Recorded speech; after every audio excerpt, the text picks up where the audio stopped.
Mm, mm. Bonjour à toutes et bienvenue sur Elle se réalise. Je suis ravie de vous retrouver ou de vous rencontrer à l'occasion de ce nouveau numéro. Et je suis même très émue en fait de lancer ce premier Facebook Live.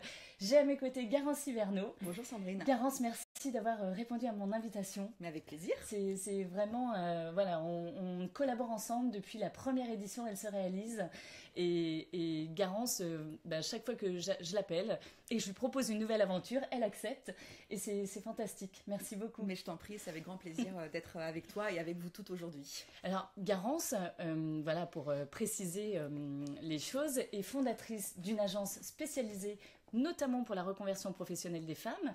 Comment s'appelle ton agence, Garance? Alors, 5 à conseil, et on accompagne en effet toutes les femmes qui sont en transition, en reconversion professionnelle, dans leur changement, dans leur création d'entreprise, pour qu'elles soient plus heureuses dans leur job. Donc, bilan de compétences, reconversion, création, développement d'entreprise, voilà, tu baignes là-dedans. Alors, c'est à la fois, pour voilà, que vous connaissiez Garance avant qu'on rentre dans le vif du sujet, c'est à la fois non seulement ta vie professionnelle, mais c'est un vrai engagement personnel par rapport à voilà, la place des femmes dans le monde du travail, à l'évolution de leur place au fur et à mesure des différentes étapes de la vie. C'est un vrai engagement personnel. Oui, tout à fait, c'est un engagement parce que j'ai moi-même connu ce parcours-là parfois un peu chaotique. J'ai moi-même rencontré des difficultés que les femmes rencontrent encore majoritairement aujourd'hui. Et donc je me suis dit, il faut vraiment leur apporter une aide très spécifique, compétente, de qualité, pour qu'elles puissent articuler leur vie personnelle et leur vie professionnelle, et vraiment en étant heureuses le matin quand elles vont bosser. Donc en effet, j'ai créé ce cabinet par conviction et aussi du fait de mon parcours personnel et professionnel. Il y a un petit truc en plus chez Garance que moi j'aime beaucoup dans cet univers, c'est que justement ces petits déjeuners, on va revenir sur ce nouveau rendez-vous en quelques mots pour le présenter, mais tu es à fond dans le pratico-pratique. C'est que bien souvent on est dans la théorie, et toi Garance, voilà, on reverra d'ailleurs précisément un point, notamment sur la prise en charge financière du bilan de compétences, mais toi quand tu vois une problématique, tu cherches la solution concrète et pratique.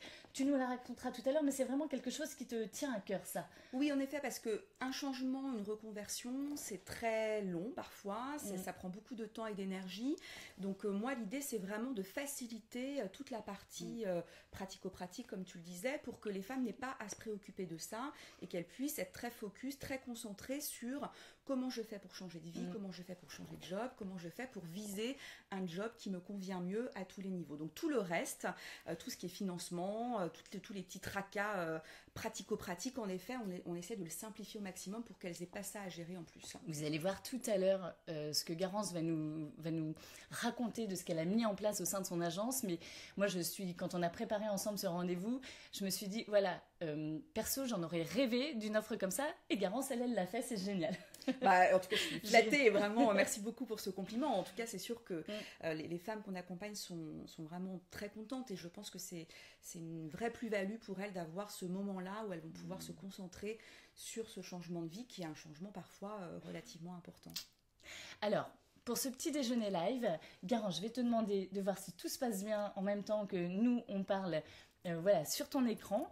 Et moi, voilà, je vais vous présenter pourquoi ce nouveau rendez-vous, Elle se réalise 100% live et 100% pratico-pratique. Alors déjà, la première chose qui me tenait à cœur, c'est pour que vous puissiez participer. C'est primordial. Rien n'est plus précieux que les échanges, le partage, la transmission lorsque l'on est en phase de quête de sens, d'une nouvelle vie professionnelle, d'interrogation, de remise en question, de reconversion, de création et de développement d'entreprise.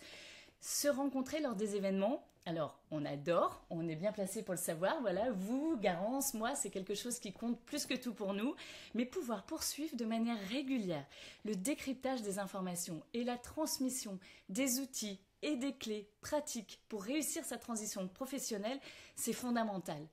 Après, le deuxième élément voilà, qui comptait pour lancer ce nouveau rendez-vous, c'était d'abolir la distance. Ok, nous sommes sur Paris, mais là, avec cette nouvelle formule, où que vous soyez, vous pouvez participer, que ce soit pendant ce live ou en replay à n'importe quel moment de votre journée ou de votre nuit, hein, quand on sait qu'on a beaucoup de vie qu'on cumule jour et nuit. Donc voilà, c'est vraiment c'est l'idéal. On peut être partout, on peut être en vacances, on peut se connecter. Et à partir de là, la dernière raison qui était précieuse et primordiale même pour créer ce rendez-vous, c'était que ces petits déjeuners 100% pratico-pratiques soient votre moment. Encore une fois, où que vous soyez, à n'importe quel moment, c'est le moment où vous allez pouvoir décrocher une réponse mais totalement personnalisée par rapport à votre besoin, par rapport à vos interrogations. Et nous, avec Garance, on est là pour ça aujourd'hui. On sera là aussi pour ça si vous nous posez vos questions après. Garance les lira, elle me transmettra les réponses et moi, je vous les transférerai en commentaire, toujours sous la vidéo. Donc n'hésitez pas. En fait, ce nouveau rendez-vous, c'est votre rendez-vous. Voilà, il est là pour vous et c'est un bonheur de pouvoir partager ça aujourd'hui avec vous et j'espère sur une très longue durée. Le but est que ce soit fait pour devenir un rendez-vous extrêmement régulier avec plein de saisons et au sein de chaque nouvelle saison des épisodes avec des thématiques très pratiques pour le quotidien. Voilà, c'est le quotidien qui nous tient à cœur. Aujourd'hui, nous allons parler dans un instant du bilan de compétences. Participez, posez vos questions. Quelles questions vous posez-vous à son sujet et dans quelle situation êtes-vous? Et si ce n'est pas des questions, mais que vous avez envie de partager votre expérience, votre témoignage, allez-y. C'est extrêmement précieux ce partage d'expérience et de vécu. Donc, avez-vous fait un bilan de compétences? Oui, non. Est-ce que vous avez aimé? Oui ou non? Eh bien, n'hésitez pas à écrire en commentaire de votre vidéo. Alors, Garance, es-tu prête? Juste, il y a un petit problème, oui, sur le direct. Voilà, l'écran n'est pas droit d'après les commentaires et en effet, on voit que l'écran est un petit peu tordu. J'avoue que je n'ai pas alors pour nous, il est très. Pour nous, il est droit. Oui, pour nous, il est droit, mais. Sinon, il faut tourner l'écran de votre ordinateur. Ouais. Bon, on va peut-être continuer comme ça. Et on voit les. Alors, maintenant, c'est moi qui ai la tête penchée. Je vais regarder juste un petit peu. En fait, c'est parce que nous sommes en mode paysage, voilà, pour être toutes les deux. Et là, il faudrait l'autre mode. Alors, pour ce premier petit déjeuner, nous allons rester en mode paysage, sinon j'ai peur que l'on perde tout. Si vous pouvez... Vous tournez l'écran de votre ordi, c'est les aléas du direct, désolé. On peut essayer de vous parler, mais voilà, on va continuer comme ça. Et puis on va surtout essayer de vous transmettre de manière comme ça ou comme ça les réponses à toutes les questions. Pourquoi démarrer cette première saison qui concerne en fait la quête d'un nouveau projet de vie professionnelle quand on est dans cette phase de remise en question et qu'on ne sait pas trop ce dont on a envie, quels sont nos besoins. J'ai voulu commencer avec le bilan de compétences parce qu'alors, d'expérience, moi, alors déjà personnellement, j'ai jamais su si j'en avais envie ou pas d'en faire un. Et en même temps, c'est l'élément qu'on retrouve de partout. Voilà, dès qu'on est en phase de, tiens, peut-être une reconversion, le bilan de compétences revient sans arrêt. On ne sait jamais trop quoi en penser. Il y a les personnes qui ont adoré. On a tous quelqu'un dans notre entourage qui a adoré son bilan de compétences et qui a changé de vie grâce à son bilan de compétences. On a la personne qui a détesté. On a la personne qui a été déçue. J'avais donc très envie qu'on démarre avec cet élément qui peut être, je pense, un outil précieux et fondamental, mais c'est toi qui vas nous transmettre le pourquoi du comment, Garance. Et donc, commencer par une première question très simple. Qu'est-ce que le bilan de compétences? Et finalement, à qui est-il destiné? Alors, en effet, le bilan de compétences, déjà, est un terme un peu galvaudé parce qu'il y a beaucoup de bilans de compétences sur le marché. Donc, je vais revenir sur précisément en quoi consiste le bilan de compétences et évidemment comment on décèle un bon bilan de compétences d'un mauvais. Mais la première question qui est est-ce que le bilan de compétences est fait pour moi? Alors, il y a 4 situations qui vont montrer que oui, le bilan de compétences est fait pour vous. La première, c'est je ne me reconnais plus dans mon job. Voilà, j'ai un problème avec ce métier, j'ai un problème de valeur, j'ai un problème d'organisation, vie pro, vie perso, je m'ennuie. En tout cas, vraiment, je n'arrive plus à connecter avec ce métier, avec ce job que je fais au quotidien. Là, à ce moment-là, c'est avec le métier ou c'est le cadre dans lequel on l'exerce, l'entreprise? C'est un ensemble. C'est un ensemble de choses, ou ça peut être un des 2 points, mais en effet, en tout cas, je ne suis pas heureuse quand je me lève le matin. Et soit je m'ennuie, soit c'est la course parce que j'ai des enfants et c'est un métier ou un job qui est trop loin de chez moi. En tout cas, oui, donc il y a l'enjeu de la conciliation vie pro, vie perso. Exactement, qui peut rentrer tout à fait dans la décision. Donc, la première situation, c'est je ne me reconnais plus dans mon job. La deuxième situation, c'est je suis dans une situation très difficile. de burn-out ou l'entreprise est en difficulté économique, donc je sens que quelque chose va se passer et vraiment il faut que je sorte de là à tout prix parce que je suis très très mal et il faut que j'envisage un nouveau projet et de nouvelles perspectives qui vont me sortir d'une situation de fragilité, de souffrance au travail. La troisième situation, c'est que vous avez peut-être un projet professionnel en tête, mais vous avez besoin de le challenger, de vérifier que ce projet est viable à la fois pour vous, dans votre écosystème, mais aussi bien entendu vis-à-vis du marché. Donc vous allez pouvoir en effet confronter cette idée de projet avec un consultant. Dans le bilan de compétences, ça participe de ce que l'on peut découvrir. Tout à fait. On peut arriver en disant je n'ai pas de projet et on va vous aider à construire un projet, mais on peut aussi arriver en disant j'ai un projet très précis. Je veux devenir artisan et on va évidemment travailler ce projet et voir s'il est viable pour vous et vis-à-vis du marché Parce du qu'un bilan de compétences, c'est fait sur mesure par rapport à la demande de la personne ou c'est toujours fait sur mesure, c'est très cadré, on va y revenir, c'est cadré d'un point de vue légal, mais c'est toujours fait sur mesure parce qu'évidemment vous êtes toutes dans des situations différentes, donc on adapte complètement les choses à votre propre situation. Et enfin le dernier point, vous êtes salarié ou demandeur d'emploi et vous souhaitez créer votre entreprise, donc là on va faire un bilan de compétences entrepreneuriales et donc on va en effet vérifier que vous avez toutes les cartes en main, les outils pour créer votre boîte et surtout que vous avez bien conscience de tous les enjeux que ça représente puisque un projet de création d'entreprise, c'est un projet de vie. Voilà, vous allez changer complètement voilà, de rémunération, de protection sociale. C'est un projet de vie et si on a une famille, un projet de famille. Parce et c'est un projet de famille. Il y a des répercussions pour tout le monde. Tout à fait, exactement. Donc voilà, donc on va en effet vérifier avec vous, encore une fois, que ce projet est viable dans votre vie personnelle, donc avec votre conjoint, votre mari, enfin voilà, les personnes qui vous entourent, mais bien évidemment aussi que ce projet a du sens par rapport au marché. Alors en fait, ce que tu viens de nous transmettre, moi je me dis que ça répond déjà à une interrogation que j'avais. Je croyais toujours que c'était très formaté, le bilan de compétences, et donc je ne comprenais pas comment ça pouvait s'adapter. Mais effectivement, c'est propre à chaque personne, à chaque demande.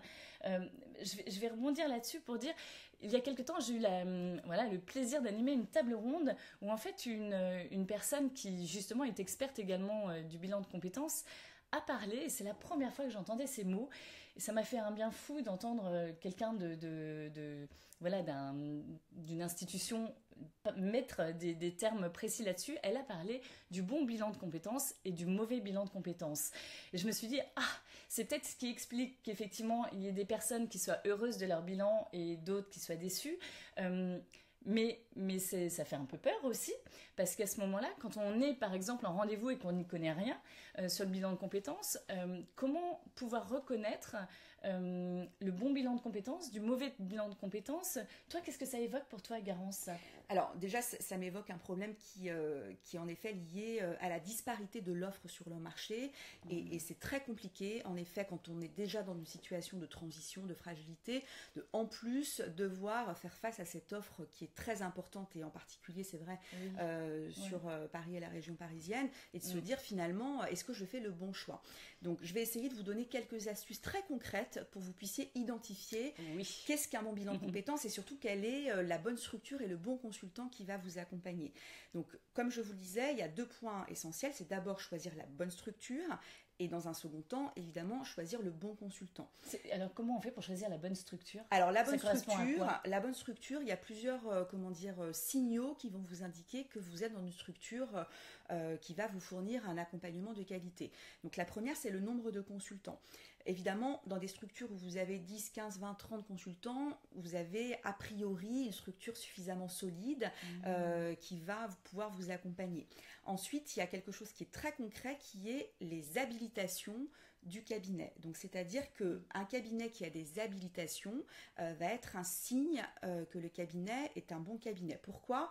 Déjà parce que... Pardon, c'est quoi comme habilitation? Alors, les habilitations, ça va être des habilitations de financeurs. Donc, par exemple, vous allez entendre quelques mots-clés comme le FONGECIF, Datadoc, les OPCA, etc. Tous ces mots-clés, il faut que vous les demandiez. On maîtrise par cœur, évidemment. Qui sont très compliqués, mais il suffit de demander, par exemple, au cabinet, est-ce que vous êtes référencé sur Datadoc, par exemple.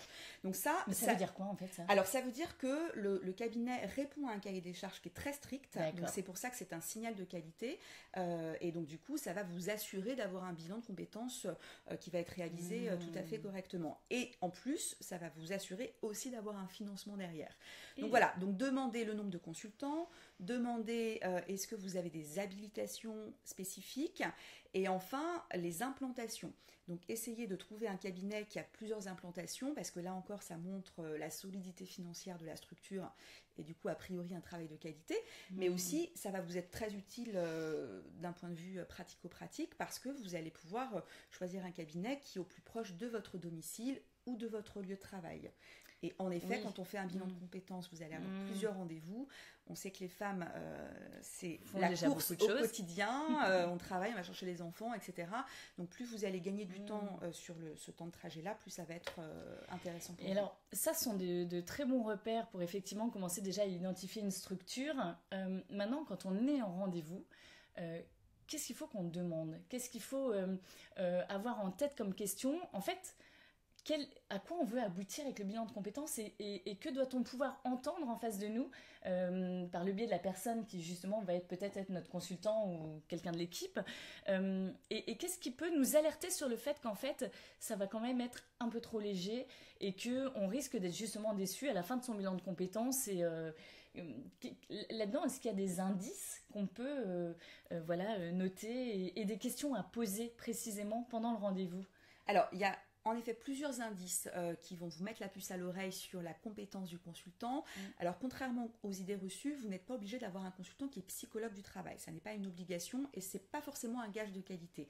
En revanche, les deux points sur lesquels vous devez être vigilante, c'est d'une part, est-ce qu'il ou elle a travaillé en entreprise, ou en tout cas, est-ce qu'il ou elle a une bonne connaissance du marché du travail, des métiers émergents, des secteurs en tension, parce que évidemment, le but du bilan, c'est que votre projet soit viable dans la réalité. Donc, il faut absolument vérifier ça. Est-ce que c'est quelqu'un qui connaît l'entreprise, qui connaît le marché du travail? Ce qui veut dire que ça, c'est le profil personnel, enfin personnel en termes professionnels, mais du consultant qui potentiellement sera la personne qui fera notre bilan de compétences. C'est ça. Donc, c'est une question que vous pouvez tout à fait poser. Voilà, quel est votre parcours? Généralement, le consultant se présente de lui-même, mais vous pouvez tout à fait poser la question, est-ce que vous avez déjà travaillé en entreprise?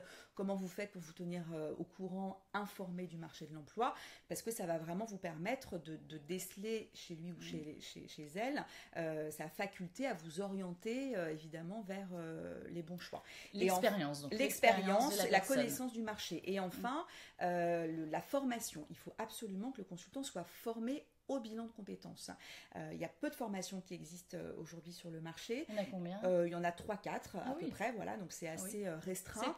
Mais il faut absolument que le consultant soit formé, parce que c'est un dispositif qui est déjà très encadré d'un point de vue légal, donc il faut qu'il ait connaissance de ce cadre-là. Et puis, en effet, il faut qu'il soit en capacité à vous fournir un accompagnement de qualité. Et le dernier point, qui est évidemment le point principal, c'est le feeling. Il faut absolument que quand vous sortiez du rendez-vous, vous vous sentiez à l'aise, que vous avez eu l'impression d'être écouté, entendu, que les remarques, les réflexions qu'il ou elle va vous faire ont été pertinentes par rapport à vos attentes, mais c'est fondamental d'avoir le sentiment que le feeling passe, parce que vous allez être accompagné durant 2-3 mois, vous allez livrer votre parcours, qui vous aide, votre situation. Oui, il faut être prête à ça aussi. Voilà, il faut être prête en effet à avoir envie de se confier finalement à quelqu'un, de tout partager. Exactement. Là, il faut mettre carte sur table en fait, pour un bilan de compétences. Absolument. Alors, on n'est pas dans une thérapie, donc on ne va pas sur des choses... Non, mais tous les vrais éléments de la vie. Mais tous les éléments de la vie. L'argent, le couple, voilà, ça fait partie intégrante des éléments à livrer. C'est ça. Un changement professionnel ne peut pas être décorrélé de votre vie. Évidemment, l'idée c'est que les choses soient fluides et que vous soyez heureuse à la fois dans votre sphère privée et votre sphère professionnelle. Donc, bien évidemment, on va inclure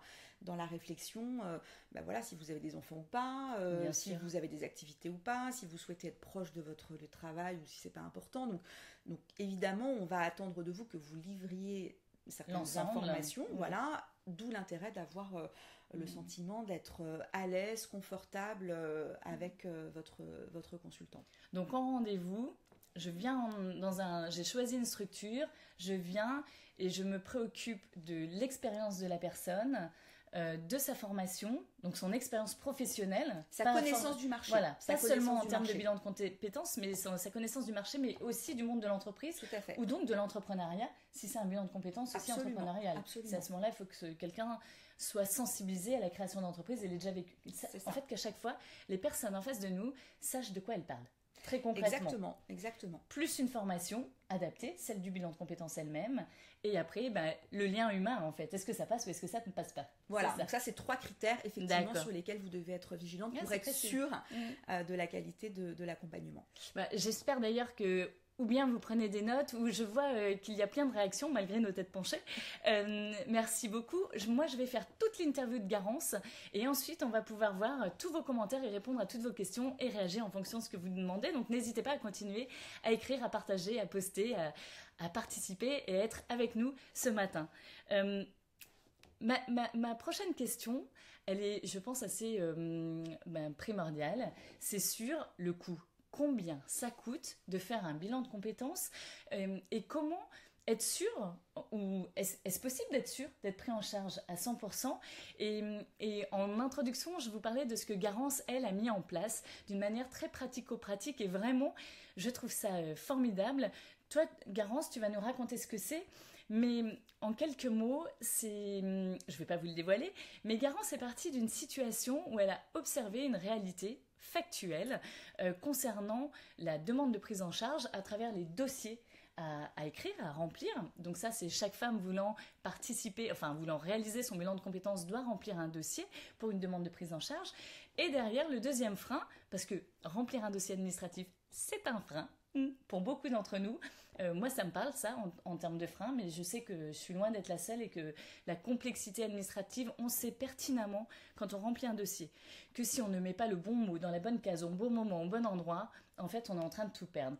Et en fait, ça, c'est le deuxième frein dont tu t'es aperçu, c'est qu'effectivement, pour plein de dossiers, il y avait un refus de prise en charge parce que, justement, on n'est pas des professionnels du dossier administratif. Et toi, Garance, t'es partie de ça, t'as observé et t'as mis en place des solutions.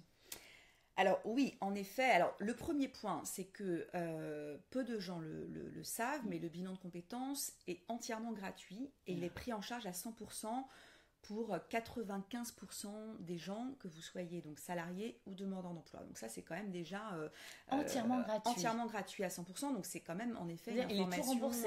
Alors il est même pas remboursé, c'est-à-dire que vous n'avancez même pas l'argent, c'est le cabinet qui est payé à la fin de la prestation, donc vous n'avez même pas avancé 1 euro. Donc ça, c'est quand même en effet précieux, parce que quand on est en situation de changement, on est aussi parfois un peu fragile, y compris financièrement. On calcule tout. On calcule tout, voilà, donc il faut savoir que cet accompagnement est pris en charge à 100%. D'où le fait de se rapprocher de structures, en fait, qui vont permettre ces prises en charge aussi. Qui vont avoir les fameuses habilitations que j'évoquais, parce que c'est vraiment ça qui va permettre au cabinet d'être payé, et du coup, vous, de ne pas payer l'accompagnement.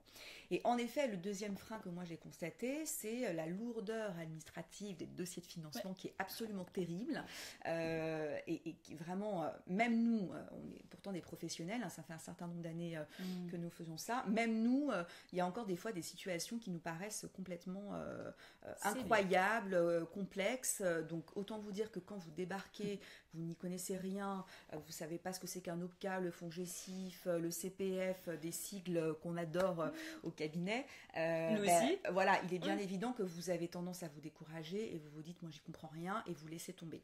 Donc nous, ce qu'on a fait, c'est qu'on a 2 collaboratrices dédiées au sein de 5A Conseil qui gèrent entièrement ces dossiers et qui vont même plus loin que ça, qui montent les dossiers de financement à votre place.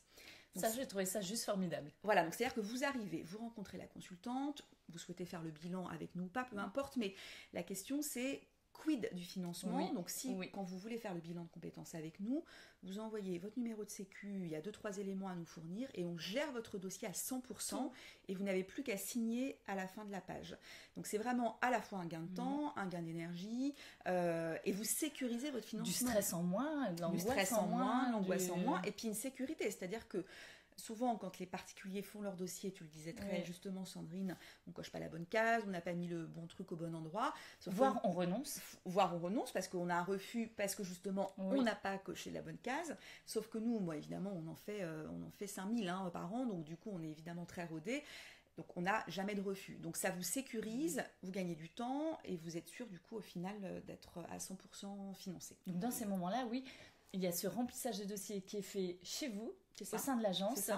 Et là, c'est sûr à 100%. Voilà, c'est sûr à 100%. Charge aura lieu. Alors, du moment que vous répondez aux critères, mais là encore, aujourd'hui, 95%, vous voyez en amont, on le voit en amont, et 95% des gens sont financés, que vous soyez salarié, demandeur d'emploi, même freelance aujourd'hui. Les freelances peuvent être financés. Voilà, donc vraiment, il y a très peu de situations aujourd'hui où vous n'avez pas du tout de demandeur d'emploi et freelance, on peut... Demandeur d'emploi, freelance, artisan, commerçant, salarié, de grands groupes, de petites entreprises, de n'importe quel secteur d'activité. Vous êtes financé de deux façons, pour être un peu plus précise, par votre compte personnel de formation, le fameux CPF. Ne rentrez pas dans les détails, on vous expliquera tout.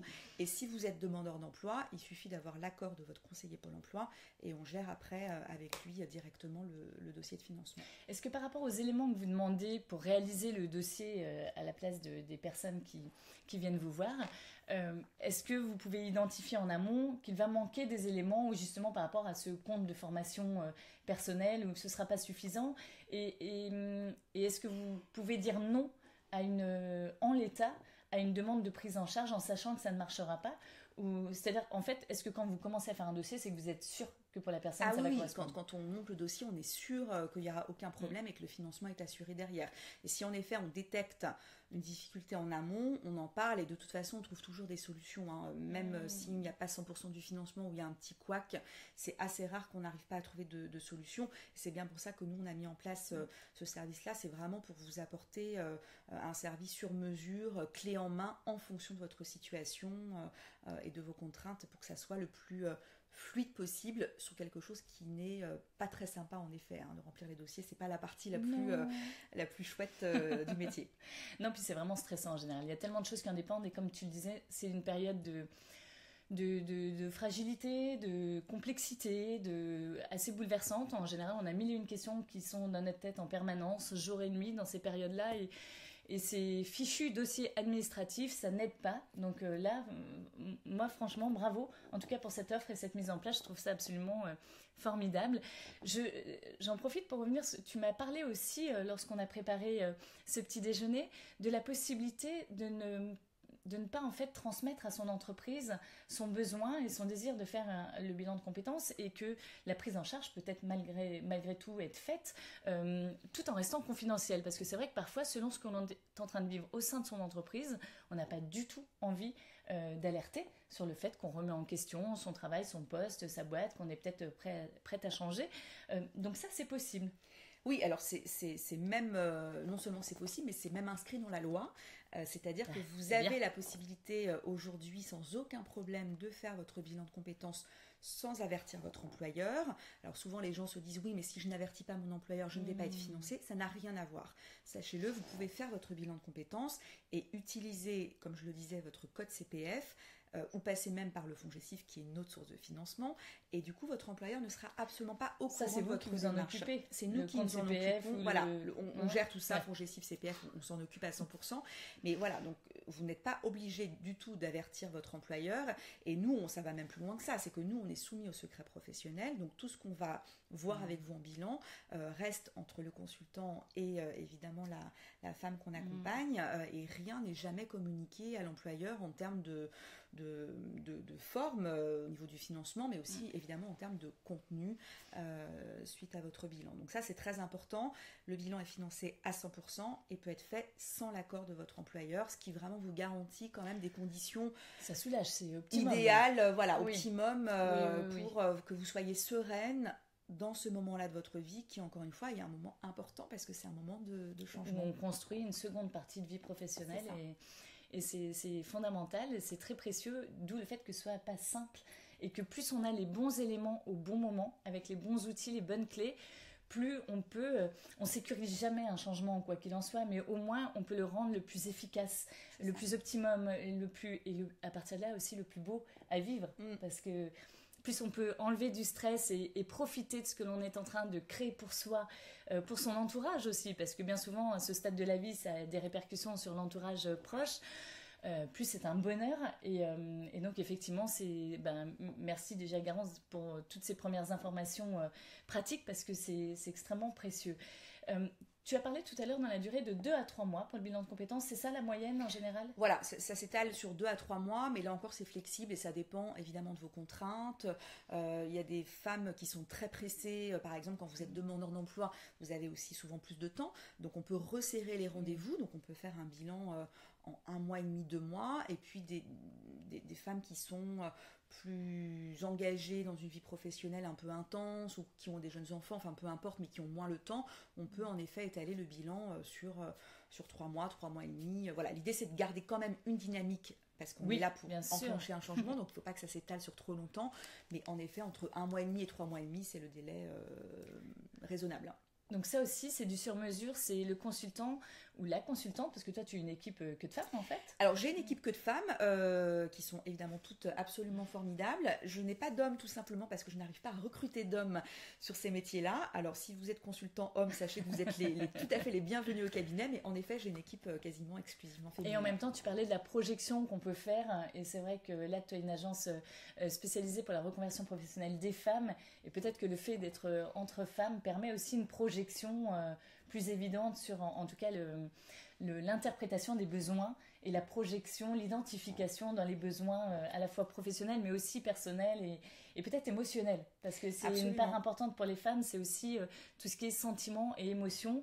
Et peut-être qu'il y a une sensibilité ou en tout cas une plus grande facilité à en parler avec une femme, entre femmes. Enfin, je ne sais pas si c'est... Alors oui, ça peut être le cas. Après, moi je suis convaincue que les hommes peuvent être aussi tout à fait sensibles et connectés avec leurs émotions et c'est tant mieux. Mais en effet, bon là, il se trouve que c'est comme ça. Et voilà, encore une fois, moi je suis tout à fait partante pour avoir des hommes dans mon équipe et je trouve que la mixité au sens large, dans les deux sens, c'est tout à fait une valeur ajoutée et importante. Mais c'est sûr que quand les femmes arrivent chez nous, elles ont des problématiques, d'articulation vie pro, vie perso qui concernent encore un petit peu moins aujourd'hui malheureusement les hommes. Donc elles sont probablement plus à l'aise en effet d'en discuter avec des consultantes femmes. Donc là, quand tu nous parlais de la durée, c'est quelque chose qui se construit avec le consultant. C'est-à-dire que dans la liste, le cahier des charges finalement des besoins de la femme qui vient pour un rendez-vous, c'est aussi la prise en compte de la durée, du rythme, dans ce qu'elle est en train de préparer et de son urgence ou non. C'est ce qui fait que ça, finalement, même en établissant donc combien de temps ça va me prendre, ce bilan de compétences et tout, c'est mettre à jour, ça permet cette mise à jour des priorités à la fois pour le projet mais aussi pour soi finalement. Oui, alors là tu touches du doigt un point très important, on est vraiment dans la hiérarchisation, c'est-à-dire que l'idée c'est vraiment de tenir compte de votre situation. Une femme qui vient nous voir qui est en situation de burn-out, évidemment on va travailler différemment que quelqu'un qui veut créer son entreprise. Donc on travaille en fonction des urgences de la personne, on va adapter le bilan par rapport à ça, et puis après on va lui apprendre aussi à hiérarchiser ses besoins, ses priorités à elle. C'est un peu comme quand on veut louer un appartement ou acheter un appartement ou une maison, on veut tout l'appartement, je sais pas, pour les Parisiennes dans le centre de Paris, avec un ascenseur, une terrasse à 200 €, sauf que malheureusement ça n'est évidemment pas possible. Donc on va vous apprendre à hiérarchiser qu'est-ce qui est finalement fondamental pour vous, qu'est-ce qui vous donne envie de vous lever le matin, quel est votre moteur principal, et donc on va avoir un focus très précisément sur ce critère-là, et puis ensuite on va ajuster. Peut-être que c'est pas si important que ça d'avoir un ascenseur, peut-être que c'est pas si important que ça d'aller dans le centre de Paris parce qu'on préfère avoir un jardin ou une terrasse en banlieue. Enfin, vous voyez, donc on va vous aider à hiérarchiser les choses, et c'est ce qui va faire que on va démarrer en entonnoir et on va resserrer petit à petit les choses pour arriver à un projet, voire 2 projets qui vont être très structurés et qui vont vous permettre de l'enclencher à l'issue du bilan de compétences. Ce qui fait qu'en fait, à travers le bilan de compétences, on vit cette possibilité de faire le tri. Parce que justement, on parlait tout à l'heure de cette période de fragilité où on a mille et une questions qui nous passent par la tête. C'est souvent aussi une période où on fait plein de recherches, on tape sur Internet, on est noyé par la masse d'informations qu'on reçoit et on essaie de tout comprendre à la fois. C'est de quoi j'ai besoin pour la suite de ma vie, comment je me sens, qu'est-ce que je ressens, quels sont mes désirs, mais tiens, j'ai plus de désirs, j'ai même une profonde lassitude, il y a souvent une grande fatigue physique et morale pendant cette période aussi.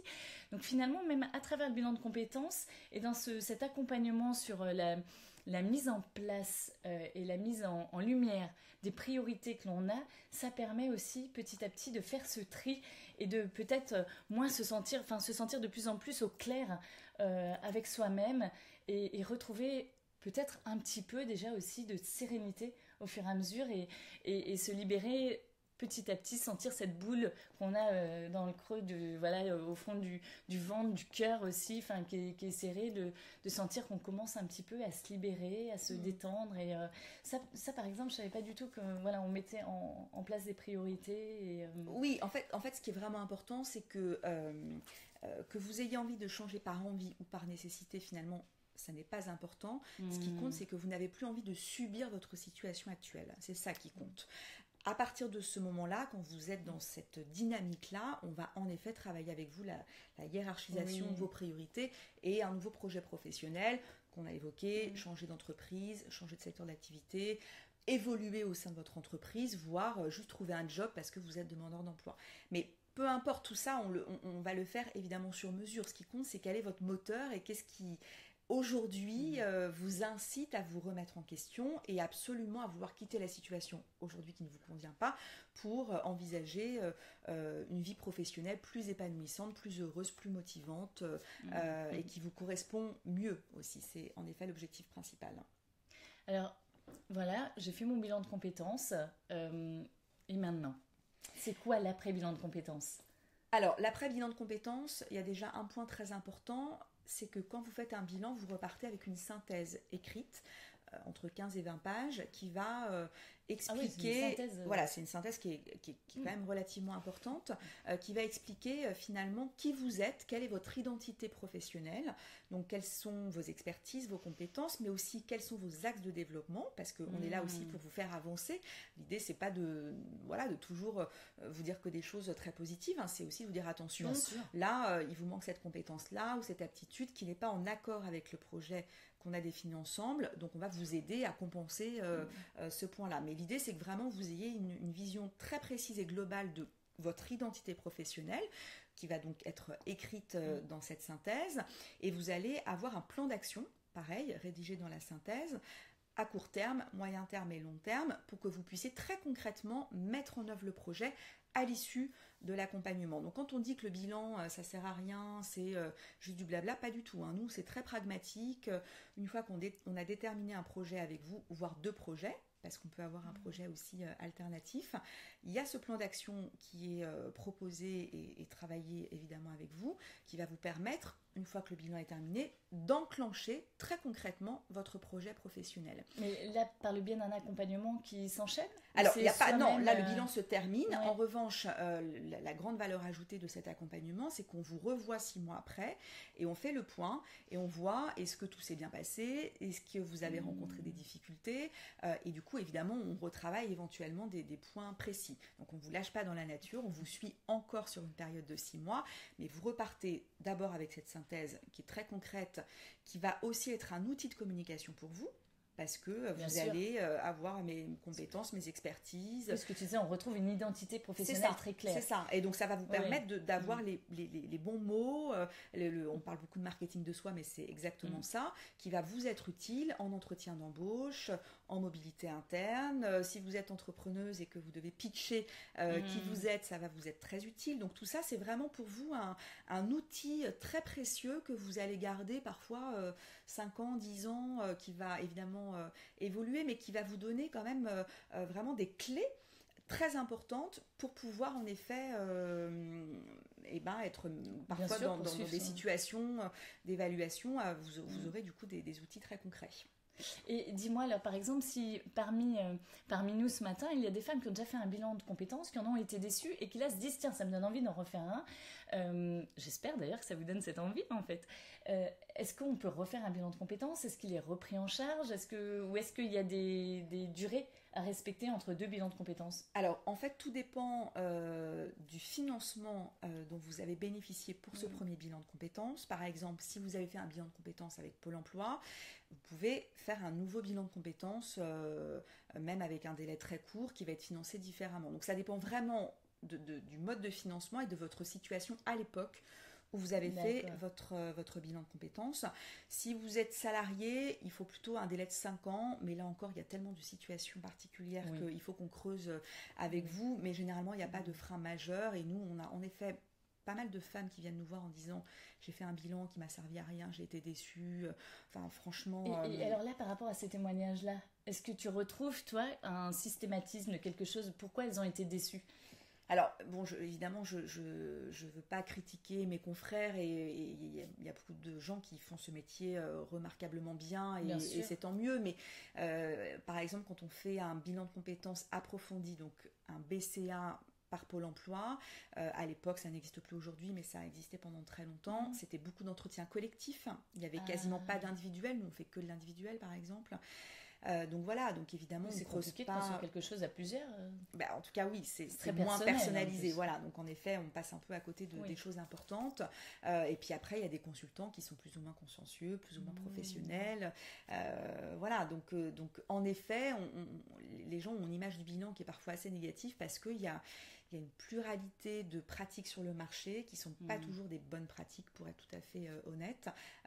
D'où l'intérêt de retenir les quelques clés que je vous ai données au début de la vidéo, voilà, qui sont vraiment des indicateurs sûrs et qui vont vous permettre de sécuriser votre choix. Et il y a plein de très bons cabinets à Paris, en province, partout en France, qui font un travail formidable. Et voilà, il ne faut pas hésiter à aller évidemment cibler ces structures-là. Et effectivement, même dans ces petites clés, ces précieuses clés à connaître pour identifier, savoir écouter son ressenti aussi. Hein.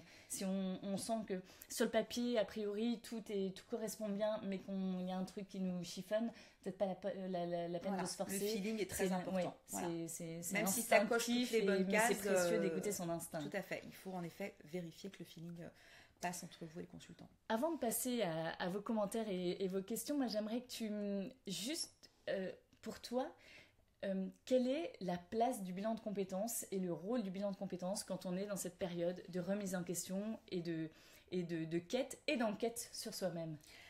Alors, écoutez, moi, je vais parler... écoutez, je te vois, je ne sais pas pourquoi. Ça rigole. Écoutez, vous toutes.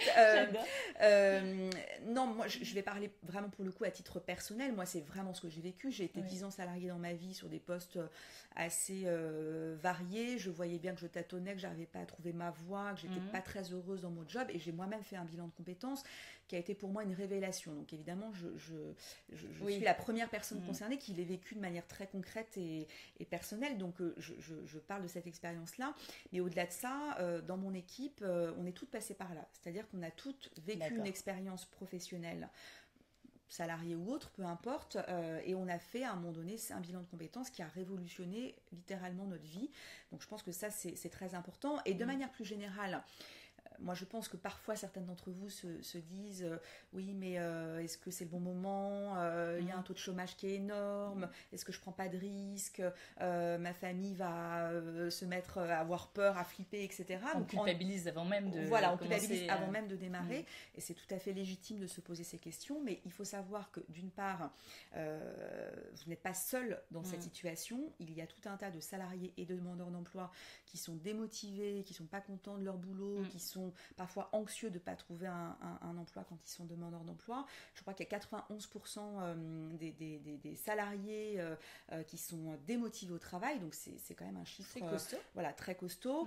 Le deuxième point, c'est qu'en effet, tout le monde va être amené à devoir changer de job au moins une fois, voire 2, 3, 4 fois dans sa vie, parce que le CDI à vie, ça n'existe plus. On peut le déplorer, mais c'est malheureusement comme ça, qu'il y a des nouvelles modalités de travail, de plus en plus de freelance qui se créent, ce qu'on appelle des multi-actifs, où on est à la fois salarié, en portage salarial, auto-entrepreneur, voilà, donc tous ces formes de travail évoluent. Et le troisième point, c'est qu'en effet, on est vraiment dans une situation où les métiers d'aujourd'hui ne seront plus les métiers de demain, on est sur une obsolescence programmée des métiers, donc il faut clairement anticiper les grandes évolutions du marché marché du travail, et plus on anticipe, plus on fait les choses correctement, et moins on est dans l'urgence ou dans des situations difficiles. Et moins on reste seul, et plus on a de chance si on est bien accompagné. C'est ça. De faire les bons choix. C'est tout l'enjeu, voilà, de faire les bons choix pour soi, et de vivre tout ça non plus comme une chape de plomb qui nous écrase, mais comme une formidable opportunité, et de se dire waouh, je peux avoir plusieurs vies. Et finalement, au fur et à mesure de l'évolution de ma vie, au fur et à mesure de l'évolution de mes besoins, au fur et à mesure de l'évolution de mes contraintes, de mes désirs, je peux m'adapter et me réadapter, et ne pas voir ça finalement comme quand on est à ce stade du bilan de compétences, on a l'impression qu'on a eu le passé, qu'il va y avoir l'avenir, et qu'en fait il y a une scission entre les deux, et c'est pas ça du tout. L'idée, c'est de se dire voilà, j'ai eu un bagage, j'ai eu quelque chose qui m'a plu en amont, aujourd'hui ça ne me correspond plus pour X raisons par rapport à ce que je vis dans ma vie. En revanche, ça fait partie de moi, de ma valeur, de ce que je peux être, de ce que je peux amener pour la suite de ma carrière professionnelle. Mais finalement, c'est vraiment source d'opportunités, et c'est ce qui est formidable à partir du moment où on peut le vivre de cette manière-là, et non plus en mode négatif et stressant. Oui, en effet, il faut en tout cas ne pas subir.